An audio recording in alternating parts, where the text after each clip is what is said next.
Trump's tariffs bring a whole new meaning to volatility. Indian auto sales ease off the gas and the Uber conundrum.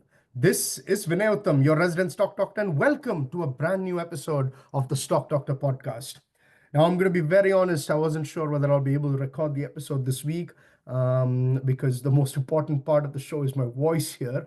That was I had little to no voice up until today morning. Luckily, I mean, it's still, you can see it's still a bit rough. So I would be going a little slower than my usual style. Try to still keep up the same pace, keep up the same engagement, keep up the same energy. But trust me, if it was Sunday or Monday, my goodness, I barely could speak. So some virus, I don't know what it is, some infection going on. Having the meds, by the way, resting well. But as you can see, I'm clearly far from being 100% fit. Probably I record the show, upload, and then go take a nap after this probably. So apologies in advance for my lack of the same kind of energy, same kind of style, and for my very hoarse, croaky voice. I really hope by the time the next episode comes in, it'll be back to normal. But like I said, I didn't want to leave you guys hanging, and also not to mention my biggest rule is the show must go on. And felt better,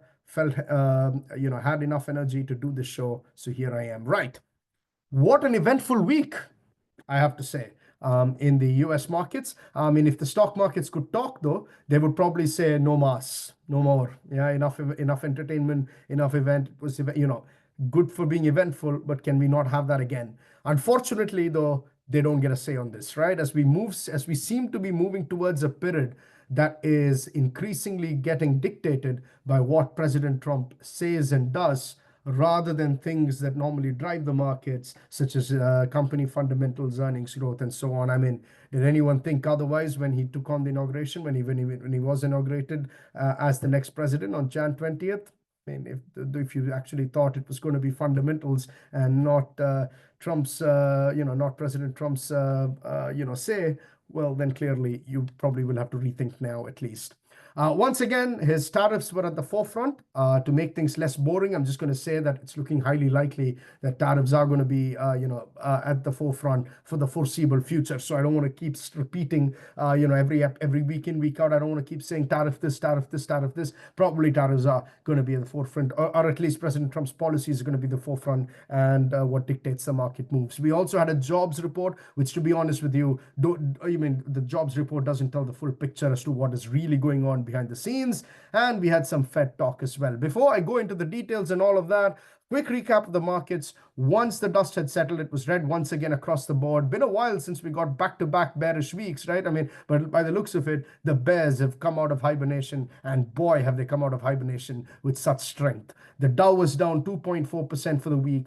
S&P 500 slipped 3.1% for the week, and the tech-heavy NASDAQ down a whopping 3.5%. And based on what yesterday went, remember I'm recording this on Tuesday, so based on how Monday went, looks like we are in for yet another nasty week as the sell-off shows no signs of stopping. I mean, it was a bloodbath on Wall Street, Dow tumbling nearly 900 points yesterday, and NASDAQ closing nearly 4% down. So it's been an absolute bloodbath on Wall Street, given the uncertainty. So lots to get through. And as such, let me quickly welcome you before I completely lose my voice, and I hope that doesn't happen. We quickly welcome you to the Doctor's Weekly Snapshot and take you through all the major developments in the US markets that transpired last week.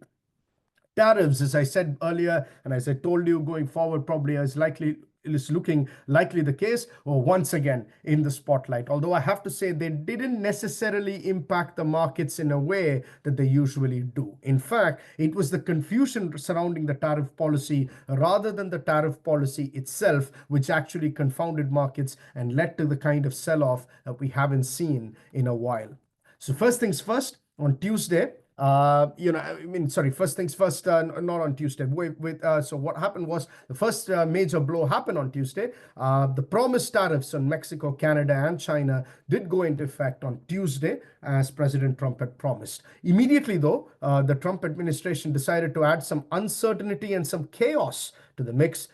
Tariffs were not going to do that themselves, but partially pulling back on the tariffs, offering a 1-month reprieve until April 2nd. However, unlike the last time, he gave a 30-day reprieve this time. Unlike the last time President Trump gave a 30-day reprieve to these nations, there were some conditions attached this time. And the latest exemption from the tariff measures applies only to goods covered under the current USMCA, and that is the US-Mexico-Canada Agreement.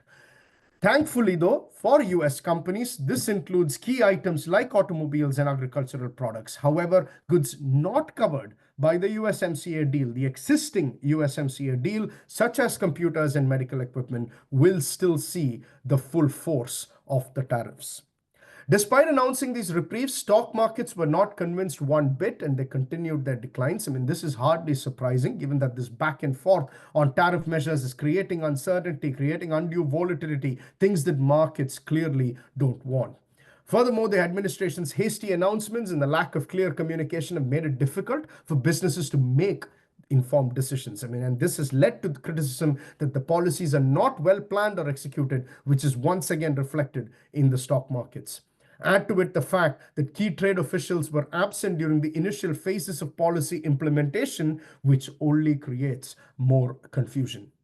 While the week was mired in tariff confusion, the one thing that investors and businesses are sure about is that one way or another, tariffs will persist. We still don't know the final form that they will take, but it is becoming more and more clear with each passing day that tariffs are not some negotiating tactic, but is a tool that President Trump fully intends to deploy. And company CEOs have started to put out warnings related to the tariff impact. Last week, for instance, retailers like Target and Best Buy have announced that they're bracing for price hikes on goods imported from China and Mexico. Target actually expects to increase prices on fresh foods quickly if tariffs do remain in place. You also had some home builders who announced that they are concerned about the increased costs of tariffs on lumber and gypsum products that are being imported from Canada and Mexico, which could lead to higher housing prices at a time when mortgage rates already remain elevated and it is becoming increasingly difficult to sell a house. This is when you are now expecting more higher house prices. Now, in the last episode, I talked about how there is a fear of stagflation, slowing growth, higher inflation that's creeping into the markets. Well, things got a whole lot worse from a sentiment standpoint when in a recent interview on Fox News over the weekend, President Trump declined to rule out the possibility of a recession or the probability of a recession in 2025. He attributed potential economic turbulence to a period of transition due to his significant economic reforms. Treasury Secretary Scott Bessent also noted that the US economy might face a rough patch due to its dependence on government spending, suggesting a detox period is necessary, whatever that may be. The only silver lining was that Commerce Secretary Howard Lutnick, who has been a complete, pro-tariff, has been completely pro-tariff, did rule out the possibility of recession, stating that there would be no economic contraction in the United States. The added uncertainty and the talks of a recession from President Trump himself were the primary factors behind the intense sell-off we saw yesterday. About 10 days ago, we got some key data from the Atlanta Fed's GDP Now tracker, which indicated that GDP is on pace to shrink by 1.5% during the first quarter. So investors were, as it is, heading into the week with a lot of pessimism. President Trump comments simply added more fuel to the fire and gave the bears more reasons to dance. Taking a quick break for a little sip of water. All of this brings me to the Fed. Poor Fed, poor J. Powell. I mean, feel like my throat problems are the least of the concern compared when I actually compare all of this compared to my health to what Fed Chair Jerome Powell must be going through. Yeah, don't forget the Fed. Yeah, although I won't blame you if you momentarily did this. Fed still exists. It's not used to being in it's not used to being so much out of the spotlight, but.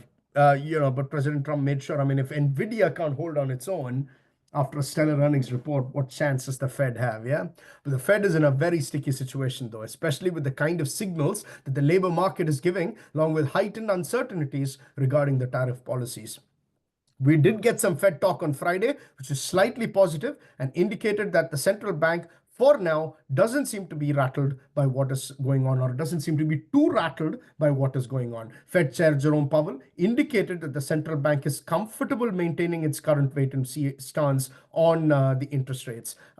This decision is influenced by the economic uncertainty, particularly due to changes in the trade policy. Chair Powell also noted that the economy is stable and does not require immediate action from the Fed, and that the Fed is officially and according to him, the Fed officials are officially positioned to wait for greater clarity on the economic outlook before making any significant moves. Chair Powell also suggested that the current Fed rate of about 4.3% could be maintained if the economy remains solid and inflation doesn't decline any further. However, if the labor market weakens or inflation drops unexpectedly, he announced that the Fed might consider lowering rates. And that, ladies and gentlemen, brings me to the February jobs report, which was also released on Friday. I told you a multitude of economic data, multitude of things that are happening in the markets that investors simply don't know where to focus when.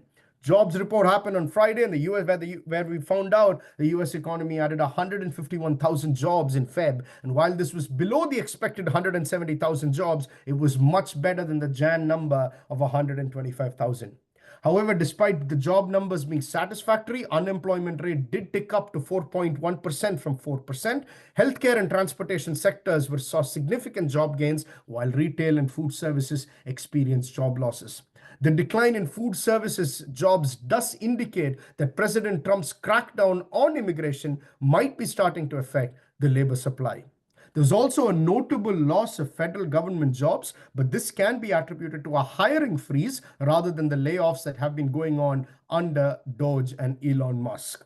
However, that could all change in the coming months as the impact of the Doge layoffs filter in to the jobs report, trickle into the jobs report. So far, we don't have a clue as to what that number could be. The question investors need to ask is whether inflation would have come down by then for the Fed to undertake rate cuts as a response to any weakness seen in the labor market in the coming months ahead. If inflation doesn't come down by then, boy, are we in for a lot of pain. Bottom line, it was a week that was dominated by tariff talk. More specifically, the tariff chaos and confusion as President Trump initially imposed tariffs before scaling them back for another 30 days. Foreign leaders and businesses are struggling to understand and respond to the US trade policies, which has led to difficulties in negotiations and engagement with the United States administration, which has added significant volatility.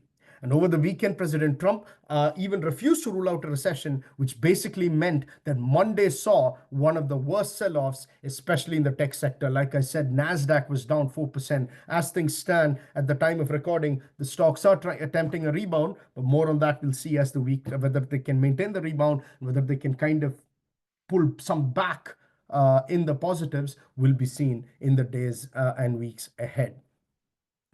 Make no mistake about it, stock markets are expected to face challenging times ahead. Whether we get a positive week this week or no doesn't matter. In the short to medium term, it's going to be challenging times ahead as the administration imposes more tariff measures, which are likely to be more unpredictable rather than firm. And while the labor market remains stable for now, we still don't know the full extent of Doge's actions, which will only be clear in the coming months.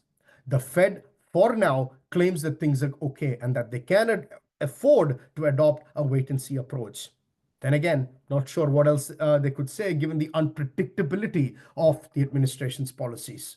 As for investors, volatility continues to be the name of the game. My predictions, unfortunately, are becoming true and true as the weeks go ahead. I did tell you when President Trump took on, volatility will be the name of the game. And boy, I was not ready. Okay, I was not ready to be this right. My oh my, has volatility been the name of the game. Having said that, if you are a long-term investor, you must have heard it from me multiple times. I know I sound like a broken record, but it's true. If you are a long-term investor, the coming weeks and months, as far as I'm concerned, these coming weeks and months are about to present you with the buying opportunity that you have been craving for. So perhaps it is time to dust off your watch list and get ready to shop. On that note, let's head to the next segment, The Doctor Goes Home, where my voice is starting to crack now. Right. As promised, I did tell you last week I'll be dissecting the February auto sales numbers. take stock of how India's top automakers performed. Stock prices of most Indian automakers have been absolutely battered in recent weeks. I should know, given that many of my, I have a significant presence. Many of them have a very significant presence in my portfolio. Many of the Indian automakers have a significant presence in my portfolio, so I should know.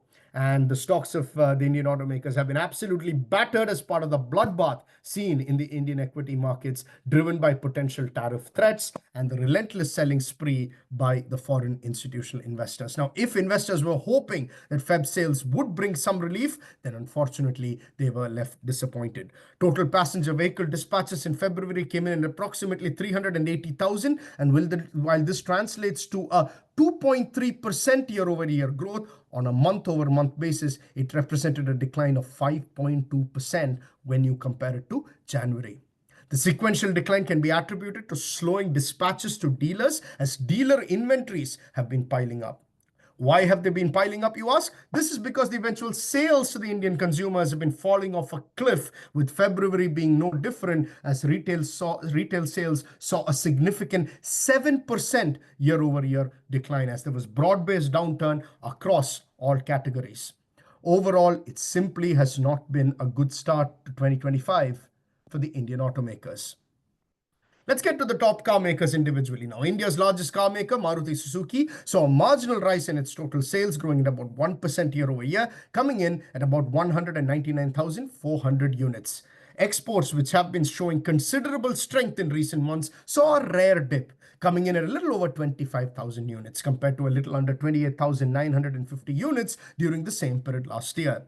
The mini segment continued to see declines, which were thankfully more than offset by the UV and the compact segments, both of which saw decent positive growth. The growth rates of sales of both these segments, however, were not exactly remarkable, but was just enough to deliver an overall positive growth for Maruti. Despite a tepid growth, Maruti Suzuki maintained its market share, with compact and utility vehicles, like I said before, driving the vehicle growth.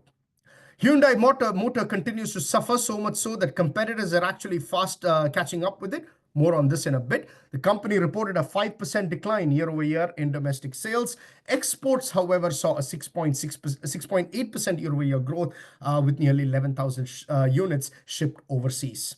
The company however, faces challenges in the domestic market, which has forced it to resort to discounts to rev up its sales.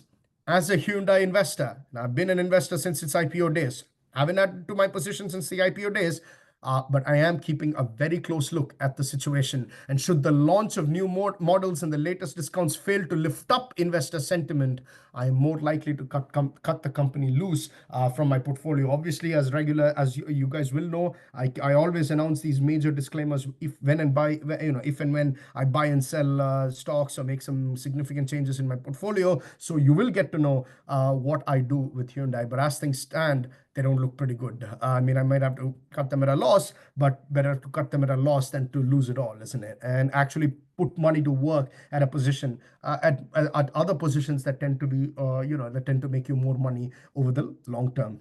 Sometimes you got to make these cuts. So far, I haven't made any cuts, but obviously I'll be keeping a close look at the situation. We'll let you guys know as and when that move happens. You never know. I might even add to my position if things change, but it's looking unlikely. Anyway, stay tuned.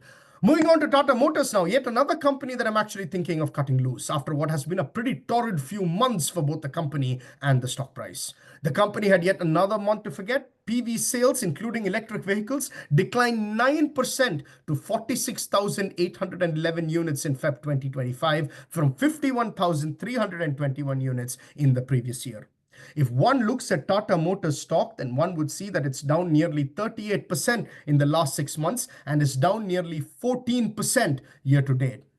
Now, such a steep decline could tempt investors to get in the name again. I would think twice before you do that. The primary reason for the sell-off is seen in the stock is the weakness seen in its JLR division. However, if domestic sales are also declining as evidenced in February, then it doesn't look like the negativity is about to leave the name anytime soon. Granted, the company is likely to focus on improving its product lineup and leveraging its electric vehicle offerings to regain momentum in the market. However, with increasing competition, which has gone up a notch due to the long overdue potential entry of Tesla in India, some form of clarity would be required before investors can conclude whether the long-term growth story of TAMO is intact or is finally broken. Now, if there's one stock that has been crushed unfairly, in my opinion, it actually even happened today as things stand, it is that of Mahindra and Mahindra, who's creating positive waves both in the ICE and the EV segments. Mahindra sold 50,420 passenger vehicles in February, making a 19% year-over-year increase. This growth is attributed to its strong SUV lineup, including models like the XUV 700 and the Thar ROXX. And I told you that I'll give you some major update about Hyundai earlier, and the major update is that for the first time, Mahindra has secured the second spot in the Indian PV market, surpassing Hyundai and surpassing even Tata Motors or TAMO.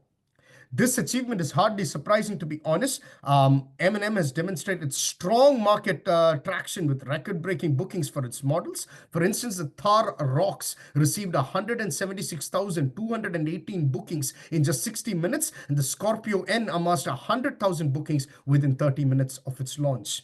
The shift in rankings between Mahindra and Hyundai reflects changing consumer preferences and the growing demand for SUVs in India. Sorry, it's getting a little warm here. Just I didn't want any sound from the fans. Just need to wipe up. Right. Oops, give me 1 second, guys. Sorry about that. Right, the shift, like I said, the shift in rankings reflects the changing consumer preferences, and Mahindra's strong product lineup and the strategic launches have positioned it very favorably in the SUV segment. And yet, here's my conundrum here. The stock is down 11.5% year to date. In fact, it has sunk even more today. Time to buy in? I would most certainly say so. I mean, obviously do your own due diligence, but this is the kind of name that I would be looking to add to my existing position in the coming days. And I think this is where I told you, sometimes you got to cut loose the position. Sometimes the weakness kind of, gives you a great position to add into the name. And Mahindra, unlike Hyundai, looks like one of those names that I would definitely be looking to add to in the coming days, or maybe a couple of weeks. I'll wait to see some technical indicators as well before deciding whether to add to the position or not. But adding to the position will happen. It's a matter of when and not if. Okay. Let's move on to the two-wheelers now. Hero MotoCorp had yet another horrible month, with sales declining a whopping 17% year over year, primarily driven by a decline in the domestic segment, which saw a decline of 20% year over year. The decline could have been far worse had it not been for exports, which actually saw a stellar growth of 33% year over year. The company anticipates an increase in sales momentum in the coming months due to the upcoming marriage season and new product launches. These factors are expected to boost consumer demand and help the company recover from the current sales dip. Now, whether this would happen or not remains to be seen, given that the overall economic factors and the consumer spending trends have not been great. It's as simple as that. TVS Motor had a solid February with sales growing 9.65% year over year and 1.6% sequentially. EVs continued to dominate, with sales surging 34% year over year. Exports also had a really positive growth as well, with sales jumping 28% year over year and 23.5% sequentially. Royal Enfield also had a very stellar month. Sales jumped 19% year over year. Finally, my latest investment, Bajaj Auto, saw its two-wheeler sales rise 2% year over year, primarily driven by exports, which surged 23%, more than offsetting the significant decline of 14% seen in the domestic markets. Just to let you know, I would certainly 100% be adding to Bajaj Auto in the coming days, not even weeks. It will happen this week. Okay, I'm just letting you know, next time we speak about auto sales, I would have confirmed the announcement, or maybe even the next week's episode, I would have confirmed the announcement. I just think it's beaten down it's beaten down incessantly. Okay, the stock's down 13.6% year to date, 15% drop in the last 1 month alone. I do believe that the selling is overdone. Okay. And the company continues to have strong fundamentals. So definitely 100% going to add to my existing position in the coming in the coming days, possibly by the end of the week. Just got to look at the technical indicators and just got to look at the position sizing, essentially, how much to add. Again, this is a definite when and not if story, and it's definitely happening in the coming week. So next time we speak, it would have been done. Bottom line, the Indian automakers have had a nightmare start to 2025. The major players are in for more shock once Tesla makes its much awaited entry. It's already looking for showroom spaces in Mumbai and Delhi. So it's a matter of when and not if Tesla makes its entry. While I don't expect the Tesla impact to be a massive one, as some investors have predicted, evidenced by the sell-off seen in names such as M&M. So the sell-off seen in names such as Mahindra and Mahindra is because of the potential. Part of the reason is potentially because of Tesla's entry. I just don't see as big of an impact for Tesla happening. Tesla's entry does come at a time when Indian consumer sentiment towards auto purchases has been declining. The 7% drop seen in February retail sales is not a good sign at all. Indian automakers have every right to be optimistic, though, given the upcoming marriage season and the tax cuts announced as part of Budget 2025, expected to stimulate growth once again. Indian auto investors, on the other hand, should be more realistic, given that the sector is now riding on hope than conviction. And do not forget, President Trump's reciprocal tariffs expected to go into effect as early as late as next month, or even as early as the coming weeks ahead. Best to ease off the gas in a bit and adopt a wait and watch approach if you're an auto investor in the Indian stock markets. On that note, let's head to the final segment, Dr. Dissects. So wipe my face a bit. It's a little warm in my room today, and I don't want to create the noise of the fan. There's a fan nearby. I don't want to create disruption here. Right. Welcome to the Dr. Dissect segment. And I kind of wish that I was completely 100% fit to announce this, because it is my favorite name that is going under the microscope this week. It is also the biggest position in my portfolio. It makes the comeback to the segment this week. You guys already know this. I've told this I've mentioned this name multiple times. It's nothing but none other than Uber Technologies, ticker Uber, UBER. Now, Uber reported its Q4 numbers last month, and overall, the company finished the year very strongly, in my opinion. Q4 revenues came in at about $11.96 billion, up 20% year over year, beating analyst estimates by $190 million. Diluted EPS of $3.21 was up 386.4%. That's not a typo, 386.4% year over year. Q4 gross bookings grew 18% year over year and 21% year over year on a constant currency basis, coming in at $44.2 billion. Adjusted EBITDA of $1.84 billion, despite being up 44% year over year, marginally missed consensus estimates of $1.85 billion.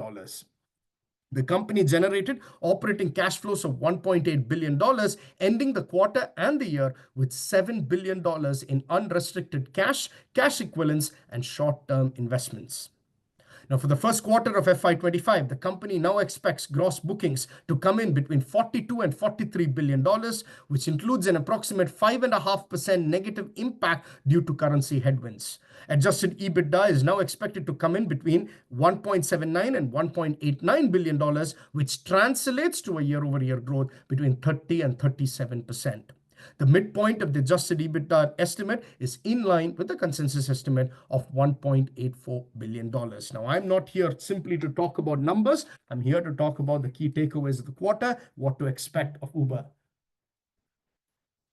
The majority of analyst questions, unsurprisingly, during Uber's Q4 earnings call were on autonomous vehicles, or AVs. Now, hardly surprising this, given how much weight investors have given to AVs as a threat to Uber's business ever since Tesla announced its plans for Cybercab.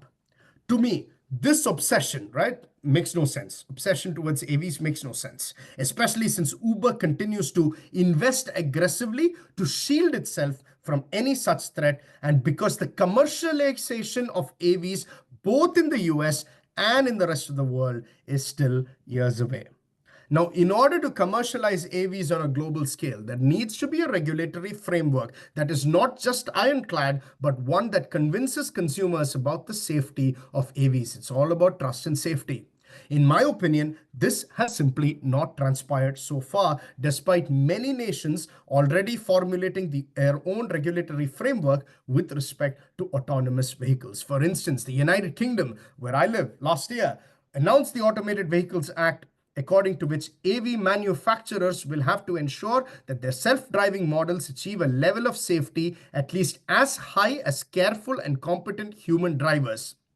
These AV models will also need to meet the current standards of road safety checks that are there for existing vehicles. The Transport Secretary at the time, Mark Harper, announced that AVs could be on the road as soon as 2026. Unfortunately, in my opinion, I hardly doubt that the framework would remain this way in the United Kingdom. This is because the time between the AV Act's announcement and today, there has actually been a change in government in the UK. The Labour Party winning convincingly in the elections and securing a majority. When this party was in the opposition, they had warned that autonomous vehicles would lead to job losses and had called for more government oversight in order to enhance the safety and public trust in AV technology.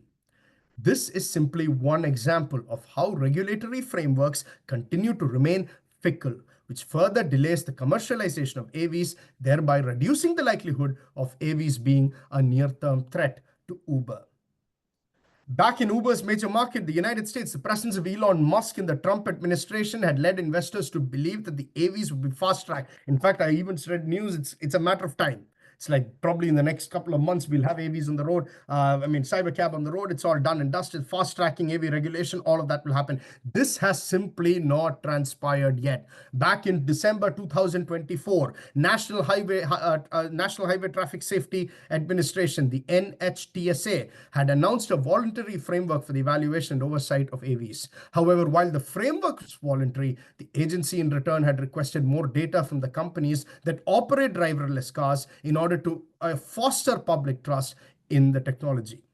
The Trump administration till date has not made any changes to this as they focus on their other key campaign promises, obviously tariffs at the forefront. As such, what we have in the US is a voluntary framework which, in my opinion, is unlikely to boost public trust. The Elon effect on AV regulation is yet to bear fruit, further nullifying the argument that AVs present an immediate threat to Uber. The other key argument that investors use to support the imminent AV threat against Uber is the competition. In the US, the primary competition is Waymo, which has been doing remarkably well, albeit in select cities. However, last time I talked about Uber, I mentioned how the company had already announced partnerships with Uber in some cities. If Waymo had really thought they could do it on their own, I doubt they would have made such a partnership, especially with a company that is expected to be its direct competitor. Moreover, should the partnership with Uber flourish in Austin and Atlanta, then I anticipate Waymo to ditch going on its own and partner with Uber for future launches. While the Uber's partnership with Waymo remains a question mark for now, or the success remains a question mark for now, the likelihood of the success, in my opinion at least, remains pretty high. Then there is the Tesla Cybercab, which investors believe to be a bigger threat to Uber than even Waymo. Remember, Waymo has got cars on the road. Tesla Cybercab, not even there. And yet, they consider Cybercab to be a bigger threat than Waymo. The issue with the argument is that the Cybercab is not even the roads yet. Yeah? During the latest earnings call, Tesla announced that it plans to debut the Cybercab in Austin by June 2025. Even if Elon or Mr. Musk sticks to his timeline and launches the Cybercab in Austin in June 2025, the Uber-Waymo partnership would have already gone live in that city by then. So clearly, Elon, you would still be late. During the earnings call, Uber announced that Austin residents could now sign up for interest lists through their Uber app to increase the likelihood of matching with Waymo when the partnership goes live this month. As such, the Cybercab would automatically be playing catch up by the time it launches, which once again makes it less of a threat to Uber, at least in the near to medium term. Uber stock has been taking regular hits recently every time some AV-related news comes out. To me, this makes absolute zero sense, especially since the commercialization of AVs appears to be a long, long time away. At the same time, Uber is setting up the foundation through partnerships with AV players and through various technological advancements so that it is well positioned to capitalize on the AV market when it does achieve enough scale that makes commercialization viable.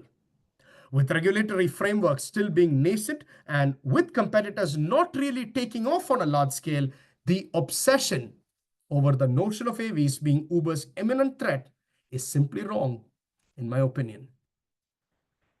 Taking a break, got my notebook here, got the pen here. That can only mean one thing, ladies and gentlemen. It's time for valuation. It's time for valuation of Uber. Really sweaty. It is getting slightly warm in London, which is good news. So hopefully I recover very soon. And sweating means at least should be back to full fitness, hopefully by next week. Right. Enough about my fitness. Let's talk about Uber's valuation. During Uber's last investor day, which took place in May 2024, management announced that they expect gross bookings to grow in at mid to high teens CAGR over the next 3 years. In FY24, the company's total gross bookings of $162.8 billion grew at 18% year over year, 21% year over year in constant currency, which is in line with the management's investor day projections. I have assumed the same growth trajectory for gross bookings in FY25. So FY25 gross bookings growth rate is 18%. That's my assumptions, keeping in line with the management's assumptions of mid to high teens CAGR. Given the consistent, strong performance of both mobility and the delivery segments, I find the 18% growth to be a reasonable estimate. Moreover, the management's credibility remains strong, a point I raised last time I talked about Uber post its investor day. At 18% year-over-year growth, FY25 gross bookings comes in at $192.1 billion. So FY25 gross bookings expected to grow at 18% year-over-year comes in at $192.1 billion. During the same investor day, management projected adjusted EBITDA to grow at the high 30s to 40s CAGR over the next 3 years. The company actually managed to register a whopping 60% year-over-year growth in adjusted EBITDA in FY24. While I don't expect the company to match that same growth rate, I am going to stick with my previous assumption of a 40% growth, since the company has been extremely disciplined and has had an increased focus on improving profitability. So you have adjusted EBITDA. My assumption in FY25 is a 40% growth rate. Okay, so at a 40% growth rate, the company's FY25 projected EBITDA would come in at 9.08 billion. So at 40% 40% growth rate, adjusted EBITDA comes in at $9.08 billion. Okay, $9.08 billion. Okay, which would translate to 4.73% of gross bookings, a steady improvement from 2.94% in FY23 and 3.98% in FY24. So the 4.73 is steady, making it even more reasonable assumptions. Now, based on LSEG data, formerly Refinitiv, Uber currently trades at forward EV to EBITDA or adjusted EBITDA of 17x. Okay, 17 times forward EV to adjusted EBITDA, significantly lower than its historical level of 21.9. Okay, 21.9x. Now, given the strong growth demonstrated by the adjusted EBITDA in recent quarters, and given the improvement seen in adjusted EBITDA as a percentage of gross bookings, I have left my forward EV to adjusted EBITDA unchanged as last time, which is 23.9. So 23.9x is my assumption. So forward EV to EBITDA adjustment is 23.9x. Let me just put that in a box. 23.9x. Okay, this multiple, the company's enterprise value, would come in at 217.01 billion. So 23.9 multiplied by 9.08, and you get an enterprise value of $217.01 billion. $217.01 billion, that's the enterprise value, projected enterprise value. Now you add the cash of 9.08, 9.06, subtract the debt of 9.58, and you get total equity value of $216.5 billion. Total equity value of Uber is $216.5 billion. Now, the company has 2.1 billion shares outstanding, which results. So 216.5 divided by 2.1, which will give you a price target of 103, significant jump from my previous target of $74. Now, the updated price target implies an upside of nearly 35% from current levels. Now, in addition to significant upside from current levels, the stock also has very strong momentum, as evidenced by the A- grade seen on the Seeking Alpha momentum scale. After considering both the significant upside from current levels and the strong momentum, I am upgrading the stock from a hold to, ladies and gentlemen, a strong buy. So price target 103, and my rating is, price target is 103, and the rating is a strong buy, and it's a massive upgrade from hold. So it's not even hold to buy, it's hold to strong buy. Now, when I present a bull case in any stock, I also present the risk factors that could impact it, right? The main risk factor to my bull case remains the path that the AV revolution could take. At this particular moment of time, one does not know what shape or form the robo-taxi industry would take.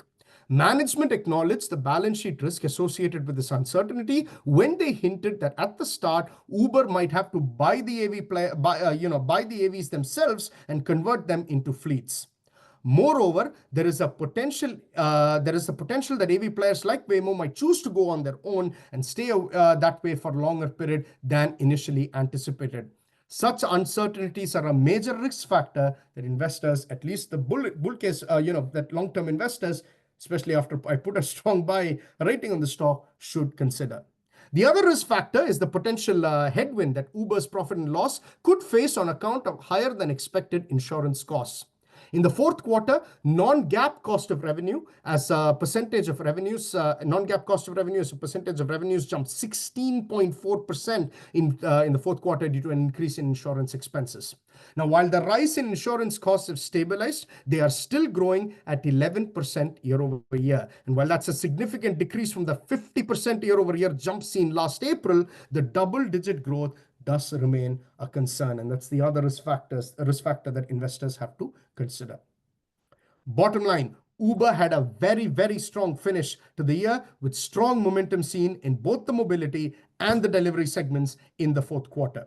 The company saw a significant jump in Uber One members and also saw advertising revenue continue to drive the growth of the delivery segment.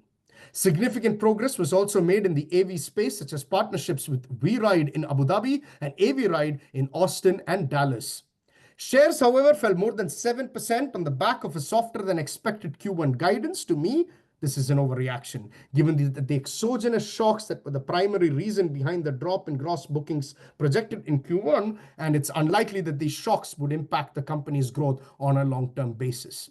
Then there is the alleged AV threat, the reaction to which, according to me, is way, way overdone.